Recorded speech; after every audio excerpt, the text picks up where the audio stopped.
오늘 소개해드릴 책은 임서연 저자의 맘 빅허그 플리즈 엄마 꼭 안아주세요 입니다.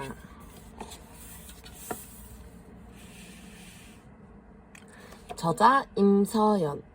인천에서 성장했습니다. 고려대 경영전문대학원 수료, 일본 도시바전자 근무, 런던 주재, 러시아 주재, 예일앤 힐링가든 대표. 나는 날라리 엄마, 가족이란 이름으로. 꽃길 걸으며 만났습니다. 내 머릿속의 정원.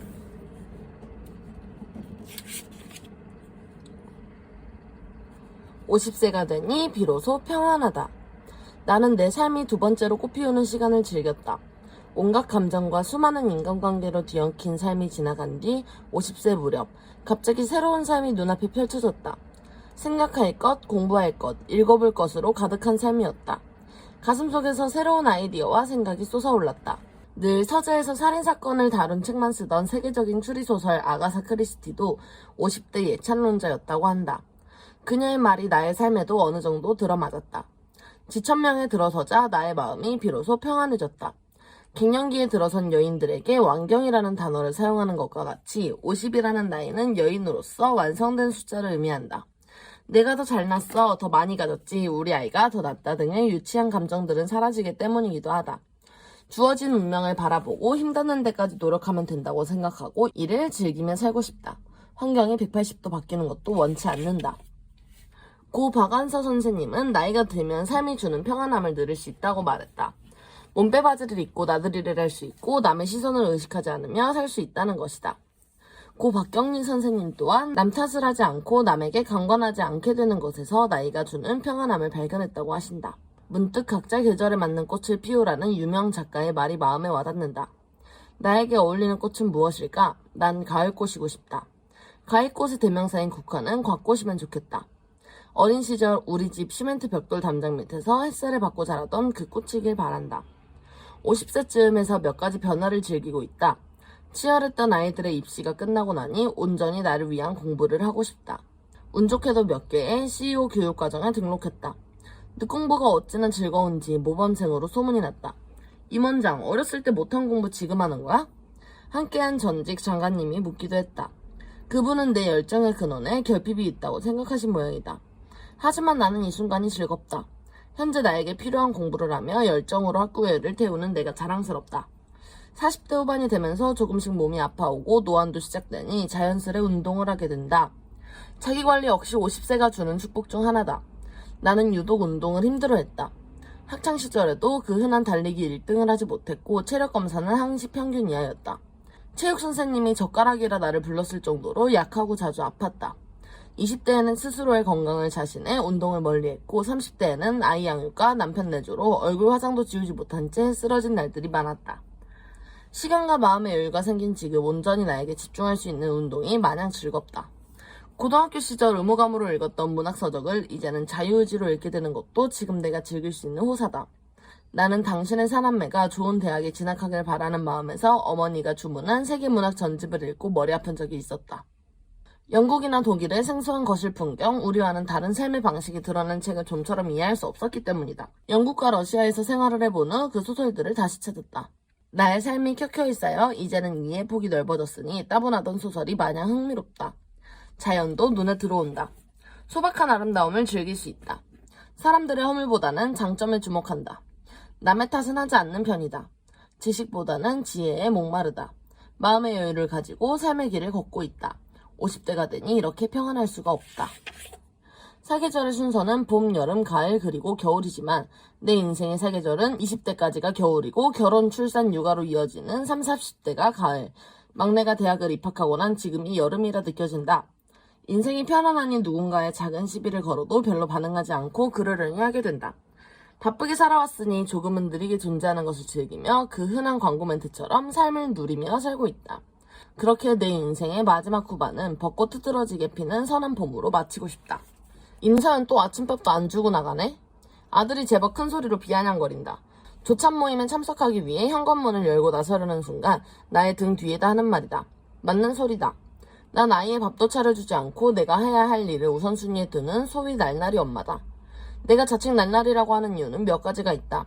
난 체력이 딸려서 어떤 일을 수행하지 못하게 되면 아이들에게 직접 이야기하는 편이다. 내게는 과분한 일이라고 말이다. 딸아이가 기숙고등학교를 다닐 때 일이다. 버스로 1시간 거리에 있는 학교이기에 토요일이 되면 대부분의 학부모들은 자녀를 집으로 데려오고 일요일 저녁이면 다시 학교로 바래다 준다. 나는 어쩌면 당연했던 이 일을 할 때도 그렇지 못할 때도 있었다. 아이는 입을 쑥 내밀며 날 사랑은 해? 라고 불만을 토로했다. 엄마가 힘이 들어. 약속이 있어. 딸의 불평에 내 형편을 늘어놨다. 할 수 없이 아이는 왕복 2시간 거리를 버스 타고 오고 간 적이 있다. 나는 아이들이 받은 성적과 등수를 정확히 알지 못한다. 대략적으로 어느 그룹에 속하는지 정도만 파악했다. 시험이 끝나면 고생했으니 영화를 보러 가자고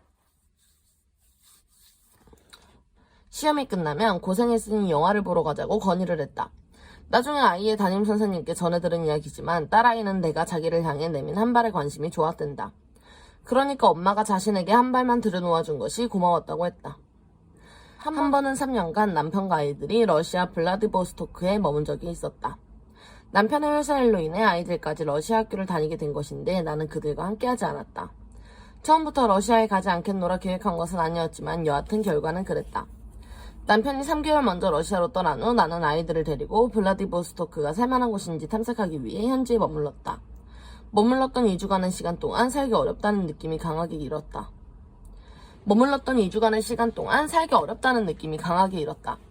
모성애가 강한 엄마라면 자신을 희생해서라도 그곳에서 생활을 감내했겠지만 나는 귀국을 결정했다. 엄마 없이 지낸 3년이 힘들었던 딸아이는 지금도 그때의 나의 이기적인 결단에 불평을 쏟아내곤 한다. 미안해, 엄마가 그리 훌륭하지 못해서. 지금도 나는 아이들에게 사과한다. 아들과 남편은 표현하지는 않았지만 주위에서 이혼했냐며 수군댔던 모양이다. 이후 내가 명절을 새러 블라디보스토크에 갔을 때 갑자기 딸이 가족사진을 찍으러 가자고 해서 러시아 사진관에 제법 큰 돈을 지불하고 사진을 촬영했다. 대문짝만하게 현상된 사진을 거실의 한 공간을 오랫동안 차지했을 것으로 기억한다. 정확한 수치를 말할 수는 없지만 약 30%의 의도적인 결핍을 아이들에게 제공한다. 예를 들면 교환학생으로 타지에 있는 딸이 인스턴트 식품이나 화장품 등을 보내주었으면 할 때 아이가 원하는 것을 전부 사서 소포로 보내는 일은 하지 않는다. 의도적으로 70-80%의 물품만 구입해서 우체국으로 향한다. 나 역시 런던에 약 5년간 머물렀을 때 한국에서 소포가 도착하면 그때만 잠깐 고마움을 느꼈던 기억이 있다. 딸을 생각하며 준비하는 엄마의 마음은 곧 잊어버리기 일쑤이고 목록이 없는 것을 받았을 때는 쓸데없는 것을 보낸다는 생각도 들었다. 난 넘치는 것은 모자란만 못하다는 과유불급을 아이들에게 적용하는 편이다. 물질적으로 풍족하지 않게 자랐던 나는 결핍이 주는 겸손과 부족함을 스스로 메워나가는 단계적 성취감의 기쁨을 누구보다 잘 알고 있다. 아이들도 내가 걸어온 이 계단을 오르길 바란다. 의도적으로 하는 일이 또 있다. 아이들에게는 나의 생일만큼은 꼭 챙겨받는다. 2년 전에는 엄마에게 감사한 것 50가지를 써서 생일을 읽어주면 좋겠다고 아들아이에게 말했다. 임서연이 이제 마녀짓을 한다며 아들이 투정을 부린다. 하지만 정작 내 생일에는 자신이 써내려간 글을 읽으며 웃다가 이내 두 눈에 눈물이 반짝인다. 아이들이 모스크바에 머물렀을 때 딸이 한국 꽃집에 연락을 했고 생일 당일 꽃을 받을 수 있도록 성의를 보였다. 반면 아들은 케이크 모양의 이모티콘을 보낸 것이 전부였다. 겨울방학을 가족과 함께 보내기 위해 귀국한 아들에게 장을 보러 가자고 했다. 그리고는 중저가 화장품 가게 앞에 서서 말했다. 엄마는 산호빛 컬러의 립스틱을 좋아하고 작년에 받지 못한 생일 선물로 받고 싶어. 아들은 마지못해 가게에 들어섰다. 이웃고 친구를 만난다기에 순회역 근처로 바래다주는 길에 차를 문구점 앞에 세우고 다시 말했다. 생일 카드도 꼭 받고 싶어. 이내 아들이 작은 카드에 그 립스틱을 줄줄 말아 다정하지 않은 목소리로 말했다. 엄마 생일 축하해요. 카드 내용은 엄마 생일 축하해요 라는 다소 진부한 내용에 나를 놀리려는 잠인지 금이간 하트가 그려져 있다. 조금 치사하지만 그래도 의도적으로 엄마의 생일이나 기념일을 축하받고 싶다고 이야기한다. 아이들이 아주 어릴 적부터 난 아이들의 몸의 소유권을 주장해놨다. 너희들 몸에서 반은 엄마 거야 하며 아이들 몸 2분의 1을 내 것으로 정해두었다. 아이들은 사회에서도 인정해주는 성인이 되었다며 어이없는 듯 바라보지만 꿋꿋하게 내 것임을 주장한다. 자신의 소유이자 부모의 소유이기에 함부로 사용하지 말라는 암묵적인 메시지가 담겨있다. 첫 월급 100만 원은 엄마한테 주는 거야. 이 어처구니 없는 요구를 10년간 계속 주장하며 세뇌를 시키니 이제는 아이들 모두 엄마에게 졌다 하는 표정이다. 딸아이는 마지못해 다짐했다가 취직의 문턱에서 본인이 원하는 곳에 취업을 해도 월급이 200만 원 조금 넘는다는 것을 알고 난 후에는 걱정스러운 얼굴로 엄마에게 묻는다. 엄마에게 100만 원을 주면 난 어떻게 저축하고 언제 결혼하지? 하지만 나도 지지 않는다. 엄마는 꼭 받고 싶다고. 초등학생 때 이 요구를 들은 아들은 왜냐고 되물었다. 엄마가 너희를 키웠고 앞으로도 키울 거니까. 라는 나의 대답에 그렇게 큰 돈은 줄 수 없다며 강하게 부정했다. 이후 중학생이 된 아들은 줄 수 없고 엄마가 찾아오면 먼 나라로 도망가겠노라 엄포를 놓았다. 그래도 매월 받고 싶다고 어필하니 심지어 소송을 해서라도 줄 수 없댄다. 아들이 속상하게 한 날이면 그럼 넌 110만 원을 더 줘야 하고 누나는 90만 원으로 할 거야. 라고 하니 아빠는 짜장면 한 그릇이면 된다는데 왜 그래? 라며 어이없다는 듯 묻는다. 아들, 네가 월 1억을 벌어도 엄마한테 100만 원만 주면 되니 얼마나 다행이야? 하며 안심되게 세뇌한 적도 있었다. 이 말을 아이들에게 할 때마다 결코 긍정적인 대답이 오지는 않지만 그럼에도 나는 꼭 말한다. 받은 돈을 차곡차곡 저금해 다시 돌려주더라도 나는 꼭 받고 싶은 마음이다. 오늘 난 이 내용이 담긴 서약서를 인쇄했다. 집에서 가장 눈에 잘 띄는 벽에 프린트된 용지를 붙여놓았고 사진을 찍어 러시아에 있는 아들에게 전송했다. 나는 꼭 받고 싶다. 오늘은 여기까지 읽어볼 건데요. 임서연 저자의 인생이 담긴 맘 빅허그 플리즈. 엄마 꼭 안아주세요. 한번 읽어보시는 건 어떨까요? 오늘도 재밌게 보셨다면 좋아요와 구독, 알림 설정까지. 그럼 다음 영상에서 만나요. 안녕.